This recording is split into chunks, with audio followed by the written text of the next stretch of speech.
What's it like going into the second season and just seeing the energy around this group? It's definitely very exciting to be a part of such a cool squad.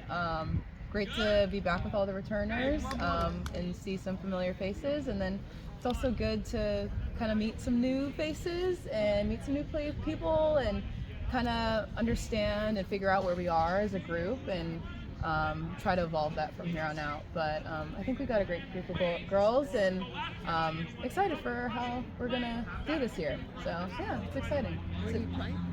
Playing center back. So hold down the back line with Pinar and some of the other girls.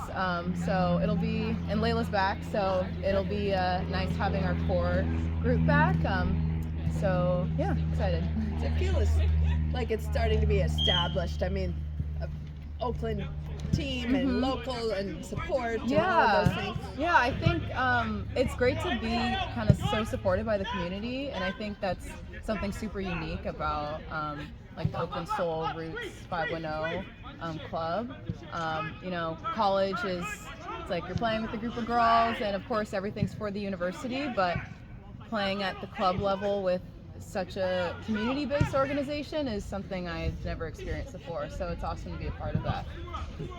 Where do you play in college? I played at Michigan, so it was a fun, awesome experience, but I think at the end of the day everything's about the university, and that's one thing about being a student athlete.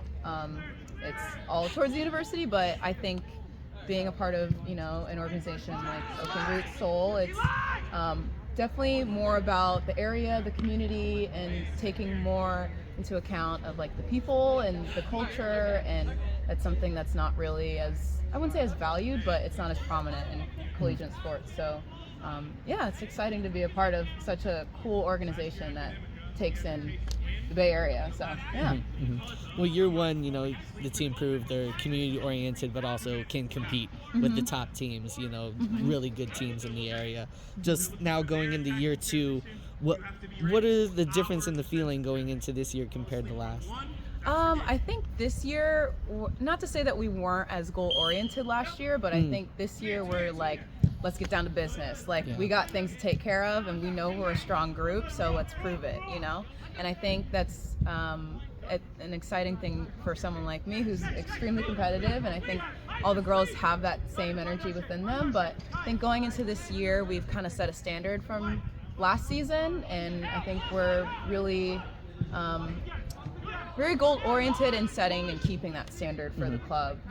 So last year there was, I think it was, you know, new team, new league. Everyone's like, okay, do as well as you can. But I think this year it's like, okay, we know we're capable of being really good, so let's exceed those standards that we have for ourselves. So you say the bar got raised a little bit in the off season. Just what does that do for the mentality? I think it just requires everyone to be a bit more intentional with everything. I think last year, I wouldn't say it was like a laissez-faire attitude, but it was just more like go with the flow. I think now we're like, okay, we know we're this good, we have these players, let's take it and run with it and see how far we can go, and let's not accept anything less than that. So, which is fun to be a part of and exciting.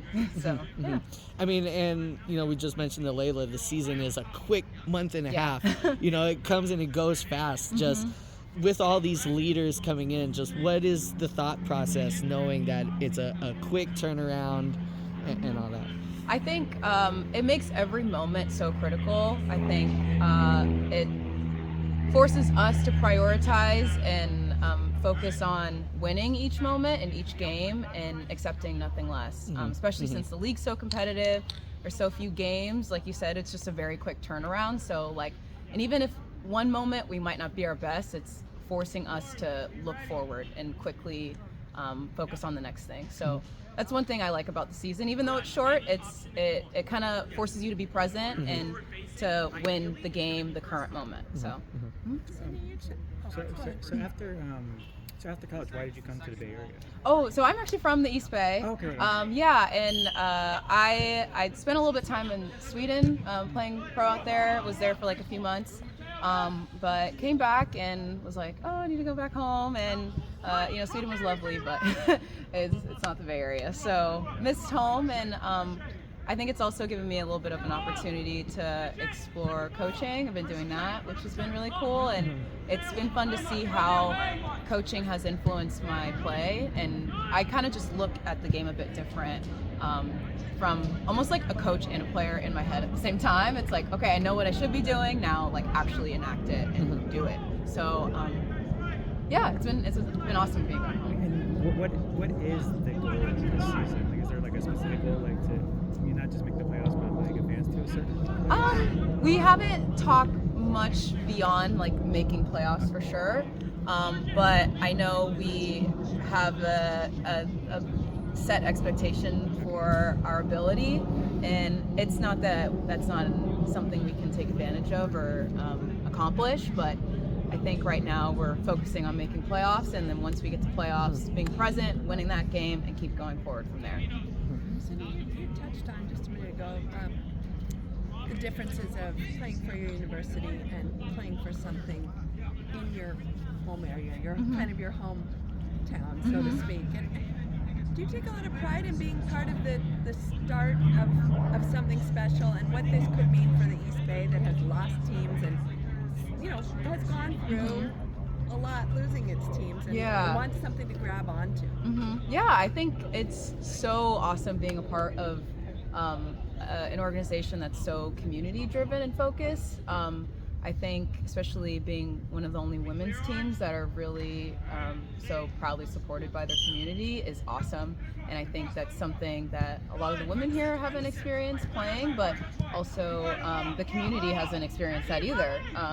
So I think especially next year, I know that's looking forward, but being like a professional team, like that's also going to be really exciting for the Bay Area, having like a women's team to really cheer for. I think that's going to be so awesome, and I guess I can't really speak on like that, but I think it's good for the area and the community. So. We have a WNBA team coming Oh, next yeah, I year did see too, that, yeah. and can you imagine some collaboration with how much that could mean for women's sports? Yeah, that would be awesome. That'd be so cool. I think like, oh yes, of course, Bay FC is in San Jose, but the Bay Area. It's a long ways away. Yeah. It's okay to say it. Yeah, the Bay Area. I think it would be awesome for this side of the Bay. So yeah. That's what I was getting at. Yeah. Because they're going to practice in Oakland. Oh, they're gonna train at. Are they gonna train at the Oracle? Oh, Yeah, Oracle? they are. at their old They're practice. going to train there Oh. and play in the city. Oh, that is so Train awesome. in the- At Chase? At Oh, their old mhm. practice facility downtown. Oh, okay. And then Oh, the play at WNBA Chase. team. The WNBA Yes, team. Purposing. they're doing some renovations there. That's and, awesome. Yeah, it'll be neat. Yeah. I that's wasn't awesome. sliding any other. No, yeah. But yeah, I mean, they are. I mean, as a local, especially as a local athlete, a women's athlete, just why would you say it's so important to secure the Coliseum for these future generations? One, I think it's super accessible. I think that's a really important point because, like you mentioned, San Jose is a little far, and the Bay Area is. Not to say this is the only part of the Bay Area, but I think Oakland has been, kind of wrong, dare I say. But the A's, the Raiders, like I think they're playing such a historic, stadium. I think that's also something that's phenomenal for Oakland and being a women's team. Yeah, I think that'd be awesome. So yeah. And just last question, you mentioned you played in Sweden, you played at Michigan, one of the major universities in the country. You're going to be surrounded by some younger players. Just what is some knowledge you want to impart on these younger players? Ooh, I think some knowledge. I think it's I know this is so cliche, but like just do what you love and have no one have any influence on that, because I think I lost a bit of sight in that myself. I was going to go to grad school and like totally forget about soccer, but I could not, get away from it, and of course I was, pulled back. But I think at the end of the day, I was focusing on what, other people wanted from me, like the world, society, my parents, and didn't really focus on what I wanted. And you know, I think at the end of the day, I was like, I need to be happy and do what I love. So just do what you love, you know? That's a good answer. All right. Well, along those lines,